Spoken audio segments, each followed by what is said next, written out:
At 23:45 on October 19th, 1942, Lieutenant Robert Lynch crouched behind the wheel of PT-48, his hands gripping the controls with a tension that had become almost permanent.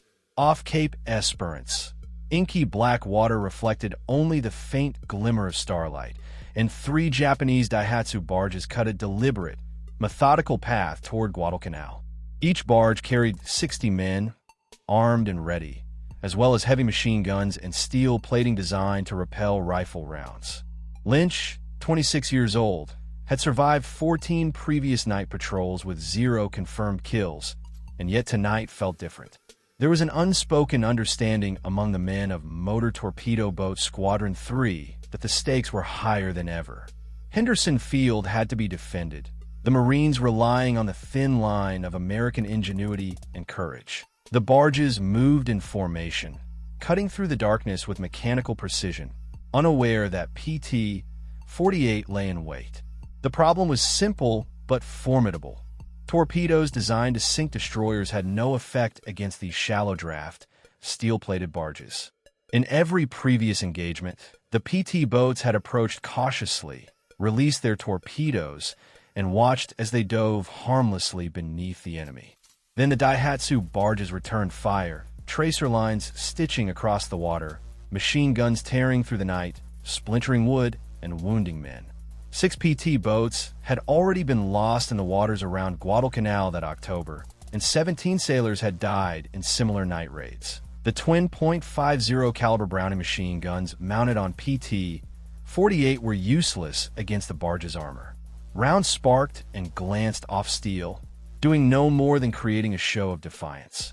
The men on PT-48 knew it, the Japanese knew it, and yet the nightly supply runs continued with almost complete impunity. The Americans called it the Tokyo Express, a continuous logistical lifeline for Japanese troops on Guadalcanal. These barges were small, fast, and hard to detect.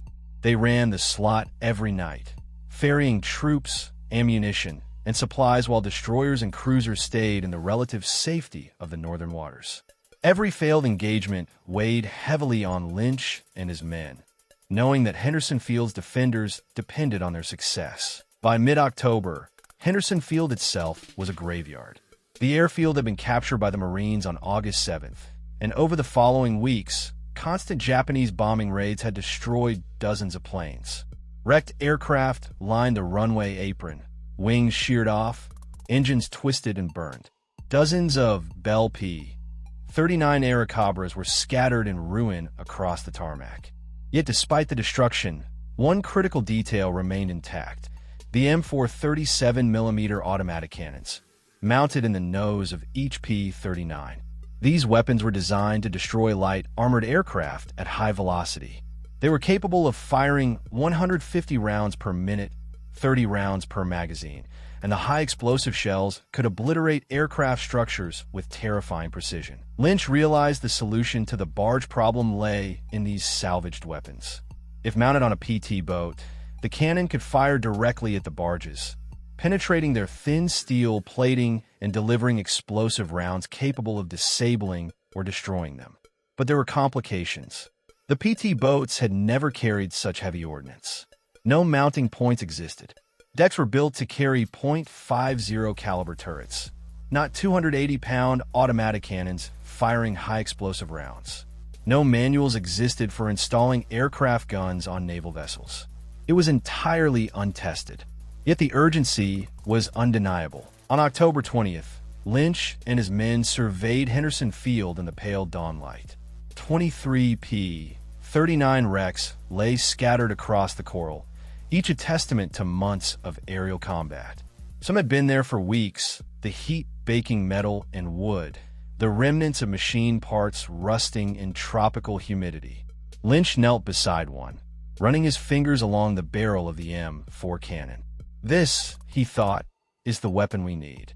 He considered the engineering challenge: mounting the cannon to withstand recoil, to rotate 360 degrees, to survive the flex and strain of a wooden hull planing through waves at 40 knots. He also understood the risks.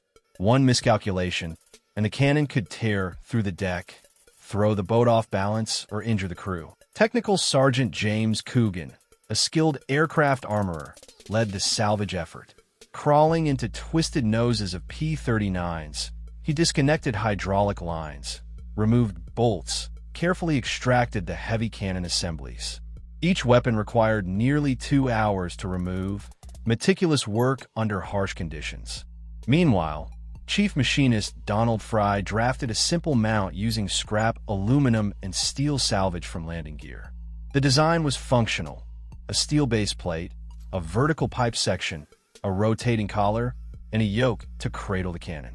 Every weld, every bearing, every bolt had to compensate for forces that had never been encountered on PT boats before. By nightfall, 3 cannons had been successfully removed and mounted on improvised pedestals. The ammunition posed another problem. The P-39 magazines were heavy, awkward, and designed for aircraft, not naval combat. Each held 30 rounds, and a single patrol might require several magazines per engagement. The crew devised a system: 6 magazines stacked within reach of the gunner, manually fed during combat. It was crude. It was dangerous. It was the best they could do. Technical Sergeant Coogan dismantling cannon. The following night, October 21st, PT-48 took to the waters with the untested M4 cannon mounted at the bow. Gunner Harold Mitchell, never having fired an aircraft cannon before, prepared for the unknown. Radar detected 4 barges approaching at 4,000 yards. Lynch steered the boat to intercept. The PT doctrine had always dictated firing torpedoes from 800 to 1,000 yards to reduce risk. Tonight, they would approach far closer, bringing the cannon to bear effectively. The Japanese barges were armed with Type 92 heavy machine guns, ready to shred any attacker. Every nerve in the crew's body was taut with anticipation. Chief Fry's sketching mount design. At 1,000 yards, the lead barge spotted them. Tracer rounds stitched the water, orange lines cutting through the darkness. At 800 yards, Mitchell fired the cannon. The muzzle flash illuminated the bow, temporarily blinding the crew with brilliance. The deck shuddered under recoil. 30 rounds roared into the lead barge. The armor held at first, but successive rounds penetrated, tearing through steel plating. Explosions erupted. Diesel fuel ignited. Men jumped into the water. The barge burned for 50 yards before settling, a twisted wreck in the dark sea. The second barge attempted to flee. Mitchell loaded the second magazine, firing again. Flames engulfed it completely, detonations visible for miles. The third barge lost power, drifting helplessly. The fourth escaped under cover of darkness. 3 barges destroyed or disabled. 0 American casualties. By the morning light, the crew realized what they had accomplished. PT-48 had changed the rules of night combat. Squadron 3 began demanding M4 cannons on every boat. Salvage crews stripped remaining P-39s, fabricating mounts and refining designs. Chief Fry improved the rotating collar and bushings to reduce wear. Magazine loading became an organized, continuous process. The mathematics of night patrols, previously impossible, began to work. The PT boats were no longer desperate shadows of wooden hulls. They were weapons of precision, predators in the dark. Over the next weeks, the PT boats' success against barges had far-reaching effects. Japanese supply lines faltered. Troops on Guadalcanal suffered shortages. Attempts to armor the barges further were too little, too late. The combination of bravery, ingenuity, and improvisation altered the flow of the Pacific War. Every night patrol became a calculated ballet of risk and firepower. Every engagement was a test of human determination against the unforgiving demands of naval combat. Lynch's decision to mount aircraft cannons on PT boats was a masterstroke of improvisation that would be remembered as one of the most inventive and daring solutions of the war. In the months that followed, the tactics evolved further. Crews became more efficient at installing cannons. Ammunition supply chains at Henderson Field worked around the clock. PT boats were now equipped to take on multiple barges at close range, increasing the risk but guaranteeing results. Reports reached the American High Command, chronicling daring nighttime raids, explosions lighting up the South Pacific, barges ablaze and sinking, and PT crews returning without casualties. The ingenuity displayed by Lynch, Coogan, Fry, and their crews became a textbook example of adaptive warfare. It was a combination of desperation, intelligence, and courage that reshaped history in that theater. For the Japanese, the nightmare of the PT boats carrying M4 cannons became a daily reality. For the Marines on Guadalcanal, it meant the difference between survival and collapse. And for the men aboard PT-48, it was proof that ingenuity could overcome raw firepower, that improvisation could outmatch doctrine, and that boldness in the face of overwhelming odds could change the course of the war. The first night patrol with the cannon mounted was silent and tense. PT-48 glided through the black water, the bow cannon protruding like a steel sentinel. Stars reflected on the water, and every creak of the wooden hull was amplified in the quiet night.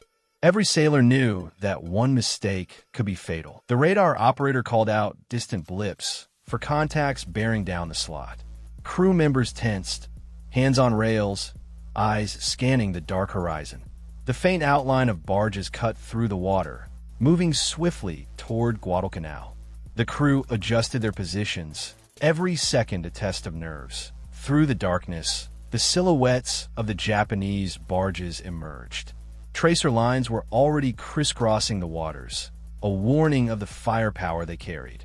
Lynch narrowed his eyes, steering PT-48 closer, ignoring the PT doctrine that dictated firing torpedoes from long distance.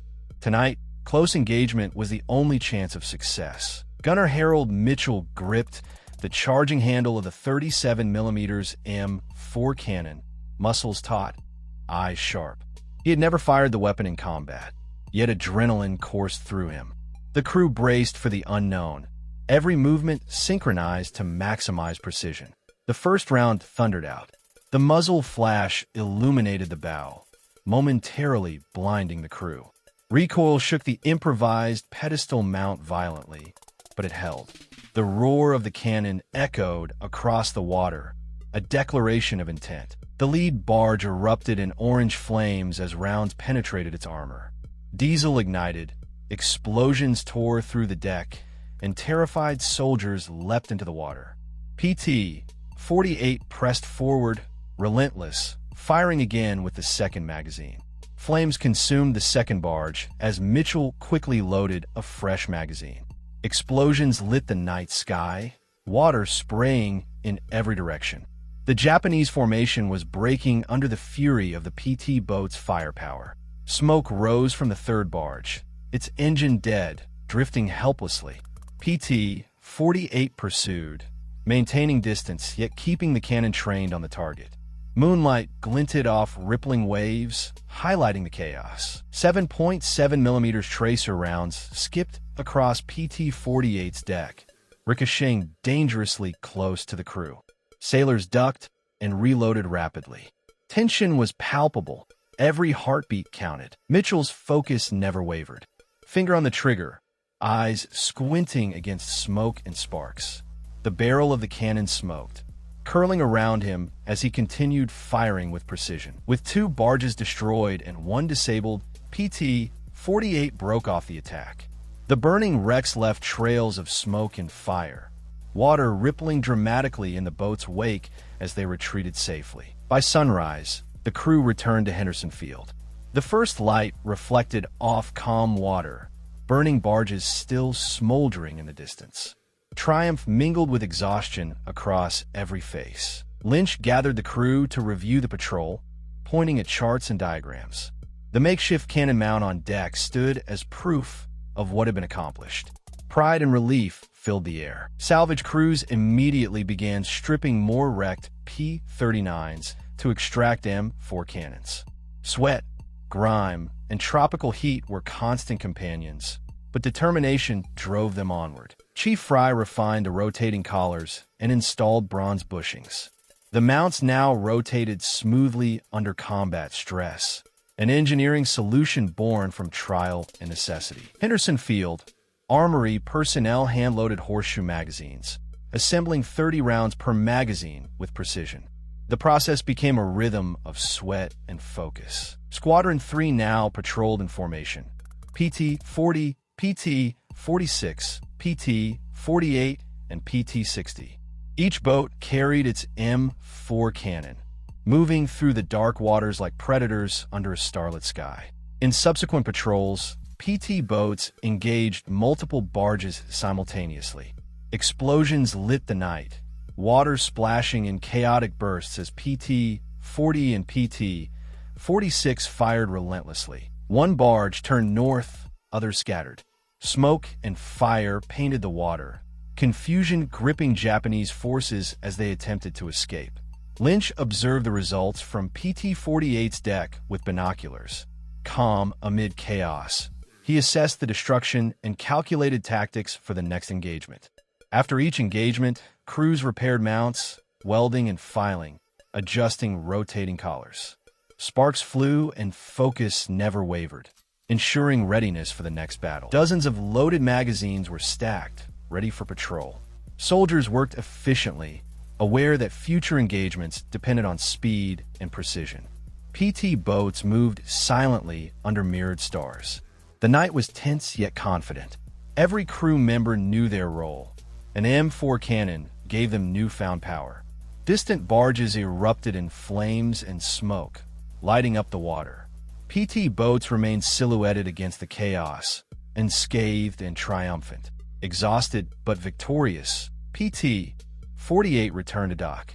The dawn reflected on calm waters, crew smiles hidden beneath sweat and grime. The night's mission had been a resounding success. A montage of PT boats with cannons, burning barges, salvage crews, and battle charts captured the story of human ingenuity and daring improvisation. The inventive spirit of Lynch, Coogan, and Fry would live on as a defining moment of Pacific naval warfare.